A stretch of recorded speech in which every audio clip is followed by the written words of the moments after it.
I just returned from 2 weeks in Japan. I was there on my honeymoon, and my wife and I explored all the usual places: Tokyo, Kyoto, Hiroshima, Kanazawa, and various attractions between. Japan has nothing to do with ancient Rome. A single Roman coin was found there, probably transmitted, via countless hands, along the Silk Road. But the Romans knew nothing about Japan, nor was pre-modern Japan analogous in any meaningful way to the Roman Empire. After the collapse of imperial power in the Heian period, Japan was governed by a series of shoguns, who presided over a quasi-feudal society dominated by daimyo and their samurai. There was nothing remotely comparable in the Roman world. But as my wife and I traveled, I was struck by certain features of modern Japan that a time-traveling Roman might have found comprehensible, if not familiar. Perhaps the most immediate points of comparison are Japanese sanctuaries. Although estimates of their exact numbers vary, there are tens of thousands of Shinto shrines and Buddhist temples in Japan. Shinto, the native animist religion of Japan, has coexisted with Buddhism, imported from China, for more than 14 centuries. Most Japanese express a sense of affiliation with both, and Buddhist and Shinto practices have been syncretized to the point that it's almost academic to think of them as distinct. Shinto, very briefly, is centered on the veneration of kami, supernatural entities that inhabit all things. It has no theology or central authority, and local beliefs have always ranged widely. The attempt to place the emperor at the center of Shinto during the Meiji period was a nationalist aberration. Although there's nothing specifically Roman about Shinto practice, the Shinto habit of locating shrines near impressive features of the landscape, such as mountains and waterfalls, reminded me that the Romans also tended to locate sanctuaries in such places. Outside cities, many Roman temples were built in sacred groves, and few springs lacked a shrine to the nymphs. Around and beyond the worship of the Olympian gods, there was always an animist streak in Roman religion, which imagined the natural world to be filled with supernatural powers, named and nameless. In its essence, this sense had much in common with the Shinto veneration of kami. I suspect that the ambiance of both Shinto shrines and Buddhist temples in modern Japan recalls what a visitor to a Roman sanctuary would have experienced.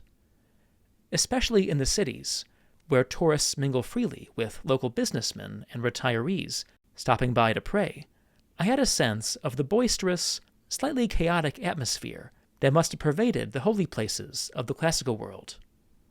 We tend to think of churches, mosques, and synagogues as set apart, reserved for worship or hushed admiration. Japanese shrines and temples, very much of the world that surrounds them, are closer to the lived religion of classical antiquity. Like most visitors to Japan, my wife and I were surprised by the sheer abundance of konbini, convenience stores. There are nearly as many Family Marts and 7-Elevens in the country as there are Shinto shrines, and they always seem to be busy. Although the clientele of these convenience stores, mostly office workers on their breaks or commutes, is distinctively Japanese, they are streamlined versions of the shops that line the streets of Istanbul or Mexico City.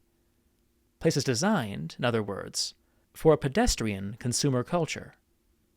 Every visitor to Pompeii notices the bars and restaurants clustered along the major thoroughfares. These are the ancient equivalent of Japan's convenience stores, designed to serve a population that spent much of its time walking. That, of course, has been the standard pattern since the beginnings of urbanism. Modern American cities, shaped around car commuters and correspondingly short of street-side shops, are the exception to the historical rule. Another way in which modern Americans are historically unusual is in our informality, a democratic casualness about social interactions. The Japanese, by contrast, are famous for their studied courtesy, a legacy of the historically hierarchical structure of Japanese society. Roman society was equally regimented, most obviously in the late imperial era, when flowery titles were developed for every courtier and aristocrat. When two Romans interacted, each was, and was expected to be, acutely aware of the other's social status. There was less bowing than in modern Japan, but just as much deference. Japan is often described as a country both modern and traditional. That cliché has been applied to many places, but the coexistence of cutting-edge technology and age-old customs is more visible in Japan than almost anywhere else. Americans tend to assume that the future will and should be essentially different from the past. Despite their country's technological sophistication, many Japanese seem to think that answers to the most important questions should still be sought in the past. This mindset would have made much more sense to the Romans, who were always looking backward, than the American emphasis on progress. Modern Japan, in short, is not especially similar to ancient Rome, or no more similar to Rome than other societies in which tradition maintains a prominent place. But visiting Japan reminded me of how profoundly different life in ancient Rome was from life in modern America, which remains, for all its cultural soft power, an anomaly both globally and historically. Although it will likely be a few years before I make it back to Japan, I'm leading small groups to Italy, Greece, and Turkey next year. To be notified of my upcoming trips, follow the link in the description. Thanks for watching.